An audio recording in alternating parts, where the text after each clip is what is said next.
जय श्रीराम मंडळी मित्रांनो, मी भावेश शेळके तुमचं सर्वांचं स्वागत करतो आपल्या छोट्याशा चॅनलवर. मित्रांनो, मध्ये आपण एक व्हिडिओ टाकली होती अजगराची, म्हणजे मी फिशिंग रॉड घेऊन मासे पकडायला गेलो होतो आणि अजगर बघितला होता. काहीतरी सकाळची वेळ होती, मी फिशिंग रॉडवर म्हणजे मासे पकडायला गेलो होतो. आपल्याला काय मासा लागला नव्हता आणि जेव्हा तो फिशिंग रॉड मी खेचत होतो तेव्हा अचानक त्या चंप्यावर अजगराने चावा मारायला आला. तेव्हा तो बाहेर निघाला, तेव्हा मला दिसला होता. तर तो दिसल्यानंतर मला लगेच व्हिडिओ काय बनवायला भेटली नाही, कारण मी एकटाच होतो. त्याच्यानंतर किती 7 वाजले होते तेव्हा तो मला अजगर दिसला होता. त्याच्यानंतर भरपूर उशीर झाला, मी त्याला बघत होतो, त्याची व्हिडिओ काढायचा प्रयत्न करत होतो, पण मला व्हिडिओ काढायला काही भेटली नव्हती.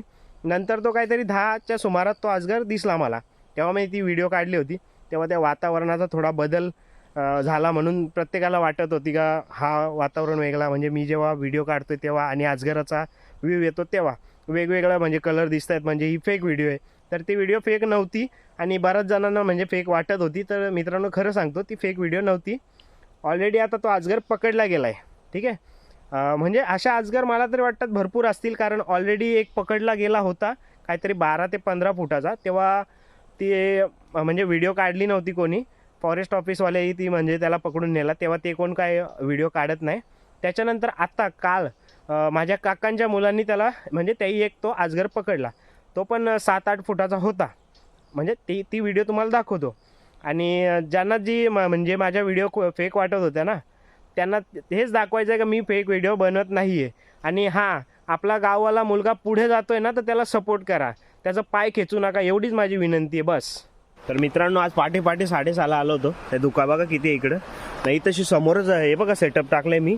टाकायचं कारण असं आहे का समोरच काहीतरी मला वाटलं काय सफेद सफेद काही कपड्या होत्या, तिथं समोर दिसतंय. तिथं कपडा नसून मित्रांनो तिथं अजगर बसलाय, तो पण मोठा. कटकट आता सेटअप पण तिथंच गेलाय ना, गल पण माझा तिथंच गुतलाय. आईला तो नशीब दिसला म्हणून असा डोका बाहेर काढला होता त्यांनी. जा मोठा अजगर आहे, शपथ. आता काय करू, डोका चालत नाही. सेटअप तिथे टाकलाय, मी लांबच राहतो, कारण काय करेल काय नाही सांगता येत नाही. ज्या मोठा अजगर येतो, पण पाया बियाला धाडला ना, आई शपथ सांगतो नेईल पाण्यात. चालत नाही. सकाळी कसं दिसतंय काय माहित, पण हवाच लीक केली त्याने पूर्ण.